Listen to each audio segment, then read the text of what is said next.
On a commencé la messe du rire ensemble. C'est un gars qui est très talentueux. En tout cas, comme je l'ai dit, avec Christophe, il est dans le top 5 aussi des humoristes les plus talentueux à Brazza.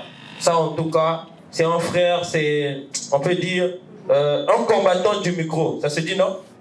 Un frère d'armes, lui, c'est un frère du micro. C'est un gars qui est vraiment, vraiment, vraiment drôle. C'est le dernier de la soirée. Je vous demanderai de garder de l'énergie et de faire du bruit pour mon ami, mon frère, Bruno Alves!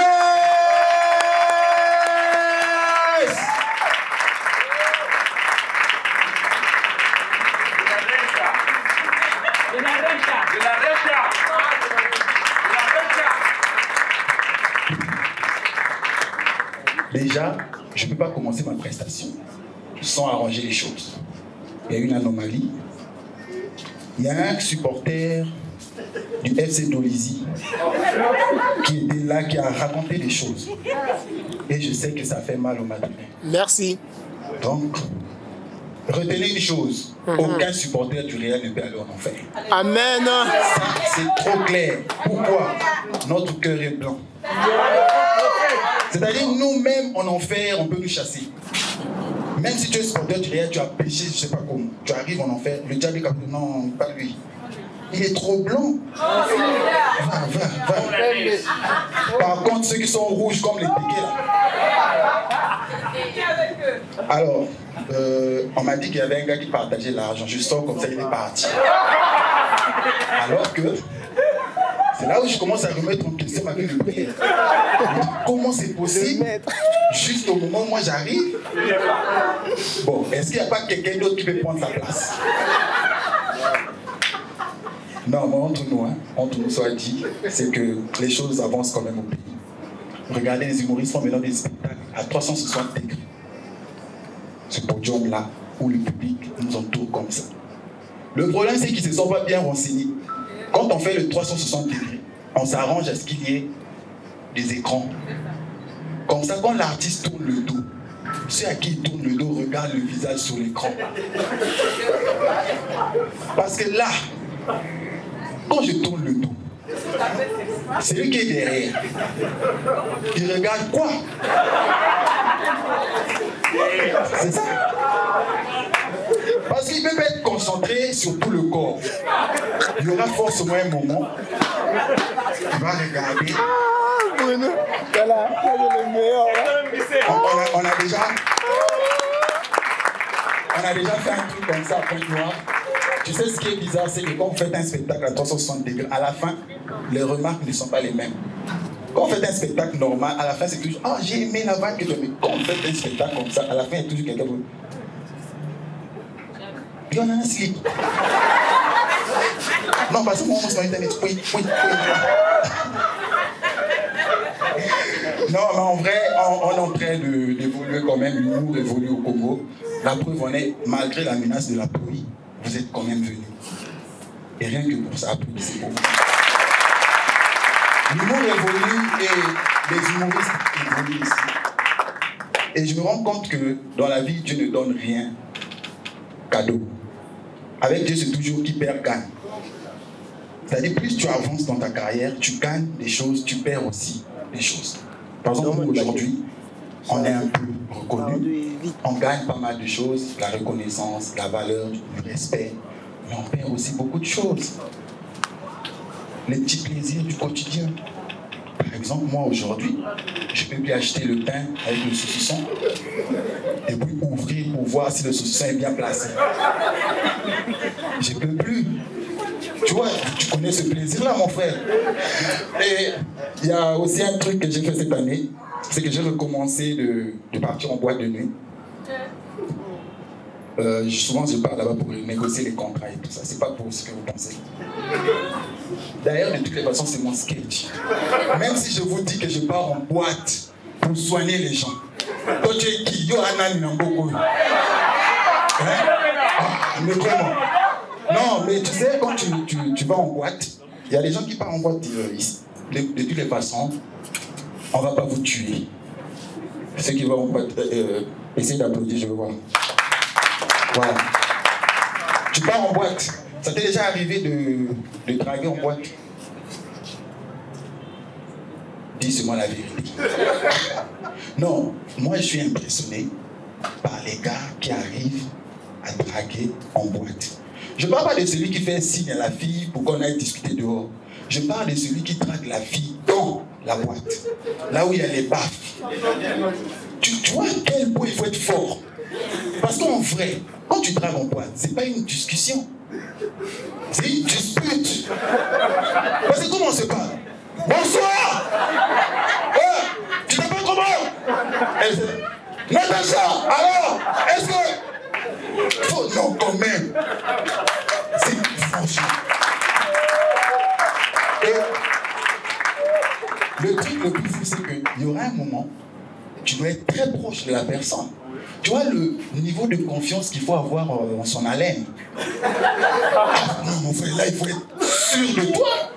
Parce que tu peux parler. Tu sais, le truc qui traumatise le plus une personne dans le monde, c'est que, non, c'est pas quand quelqu'un te dit que ta bouche sent. Il y a un geste. Tu vois, tu es en train de parler à la personne, alors, et puis elle fait... Tu sais, elle n'a rien dit. Mais ces trucs-là, dès que tu te libères, 3 minutes après, tu marches, après tu fais... Ça traumatise. Alors, applaudissez les belles personnes dans la salle.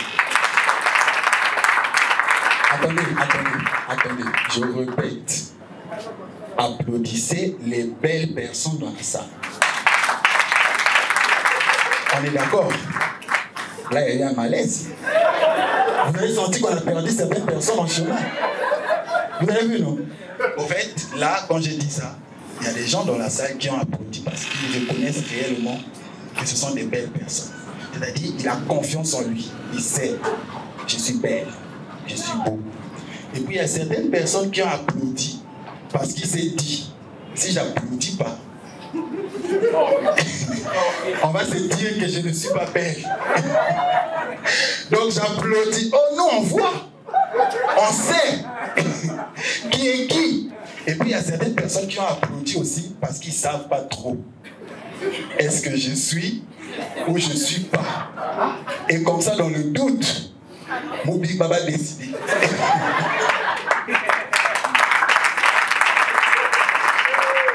Non, mais en vrai, pour ceux qui ne savent pas, il y a une étude qui a classé la beauté en 3 catégories dans le monde. Il y a ce qu'on appelle la beauté universelle. La beauté universelle, ce sont des personnes, elles sont belles. Ils sont au courant. On est au courant. Le monde est au courant. Il n'y a pas de débat. C'est-à-dire, tu sais qu'il pleuve, qu'il neige. Lui là, il est beau. Elle est belle. Tu vois? Et puis, la deuxième catégorie, c'est la beauté relative. 90% des gens de l'humanité sont des tout. La majorité d'entre nous. La beauté relative, c'est une beauté qui dépend. Une beauté conjoncturelle. C'est-à-dire, il y a des jours, ça va. Et puis, il y a des jours... Tu vois, toi-même, tu te regardes dans une classe. Tu vois. Tu dis, Mambouda. Et puis, une semaine après, même classe, on n'a rien changé. Donc, tu vois... Ah, mais Fanny, hein?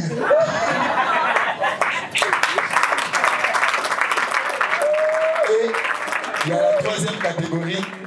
Ça, c'est ce qu'on appelle la laideur universelle. C'est-à-dire, ce sont des personnes, ils sont moches. On est au courant. Ils sont au courant. Le monde est au courant. C'est-à-dire, eux, il n'y a pas d'espoir. L'argent est... Pas l'argent est... Toujours. À chaque fois tu le vois, tu dis c'est bon. Et après, comment tu vas reconnaître un peu la catégorie où tu es? Tu vois, quand quelqu'un vole dans le quartier, comment tu sais il est dans quelle catégorie? Quelqu'un a volé. Et puis tout ça, on dit non, le voleur. Regarde la réaction des mamans du quartier. Si c'est un bel homme, la réaction des mamans, c'est oh oui, oh. Moi, je ne sais pas qui vraiment. Oh, mais vraiment. Tout d'un coup, ils n'ont pas vu dans les affaires. On On veut même le conseiller, mais mon frère, quel est ça même qui n'a rien? Même situation. Pour celui qui est dans la 3e catégorie. Les mêmes mamans. Oui, mais quand t'as la même face. Finir mieux. Non, mais c'est vrai. Après, ce qu'il faut retenir, c'est que maintenant, il est possible d'être dans la 3e catégorie et de s'en sortir quand même. Parce qu'aujourd'hui, la beauté n'est plus simplement physique, c'est plus simplement le visage. Les gens ont tellement bossé dur qu'aujourd'hui, la beauté peut être aussi financière. Tu n'es pas bien, mais tu es bien. Tu vois un peu. Et c'est souvent la femme, bon, toi-même tu sais, même là on ne dira jamais que tu es beau. Mais au moins, elle va reconnaître tes autres qualités. Non, mon gars a un grand cœur. C'est un homme bien. C'est un homme bien. Si ta copine dit tout le temps, quand il te présente, c'est un homme bien. Faut pas chercher mon frère. Tu es là-bas. Ah, attends, même pas une fois. Elle a même fait. Carrément, c'est que moi, toi. Même pas une fois. Ne cherche pas. Travaille, cherche l'argent. Après, il y a aussi, tu peux ne pas avoir un beau visage, tu vas à la salle de sport. Tu te tues à la salle de sport. Tu as les abdos. Sauf que ta beauté, là, il faut que tu sois souvent torse nu. Mais là, si tu travailles en veste, tout le temps, on ne connaît pas ta beauté. Tu sais, les gens disent, il est beau, son profil, c'est son meilleur profil. Mais lui, il aime regarder les gens de face. Comment on va voir ta beauté?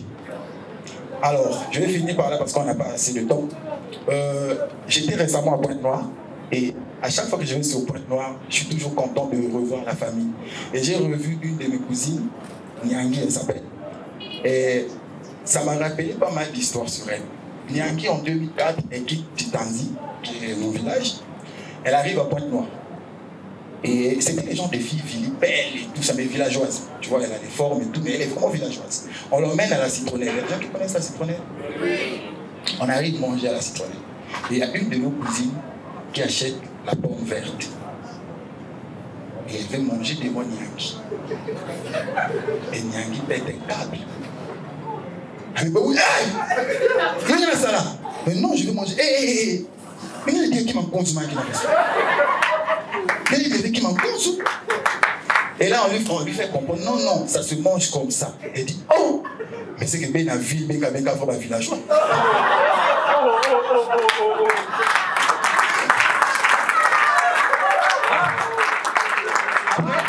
À un moment donné, elle dit, bon, c'est pas grave, hein, bien. Mais, un gâteau quand même à casa. Et Nyangi, une fois, les jeunes du quartier, tout ce que je vous raconte, c'est vrai. On fait, tu vois, la période où les partous, on commençait à faire fureur. On faisait boire les filles, coucher avec elles. Et il y a 4 jeunes de mon quartier qui ont fait un plan sur Nyangi. On dit, on va la faire boire comme c'est une villageoise. Et puis on va coucher avec elle. Ils sont venus la prendre, ils sont partis. À l'époque, il n'y a pas de boîtes, c'est des bars. Sauf qu'ils ne se sont pas renseignés. Quand ils on se brosse avec le Nzamza. Ils ont commencé à commander la boisson. Les Turbo King, une bouteille. Eux, ils sont une bouteille. Parce qu'eux aussi, ils doivent boire, sinon ils vont se rendre compte qu'il y a un truc louche. Donc, ils enchaînent une bouteille, elle aussi une bouteille. Une bouteille, elle aussi une bouteille. Une bouteille. Ils arrivent à 7 bouteilles, il y a un qui tombe. Ils enchaînent pas 8e bouteille, un 2e est tombé. Pas 9e, 3e est tombé. Le dernier est arrivé jusqu'à 12. Il est tombé, Nyangi est resté debout. Le plus dingue dans l'histoire, c'est que elle a fouillé leur poche, elle a récupéré l'argent, elle a pris un taxi, elle les a tous mis dedans et elle a déposé chacun chez lui.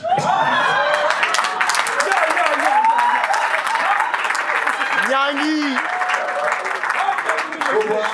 Faut voir leur réaction le matin. Chacun s'est réveillé. Mais comment on va faire ça? Nyangi dit gagne. Je crois que je vais m'arrêter par là pour ce soir. Merci. Serge, n'importe quel micro. S'il vous plaît, faites un maximum d'applaudissements pour mon frère Bruno Alvarez. Merci, boss.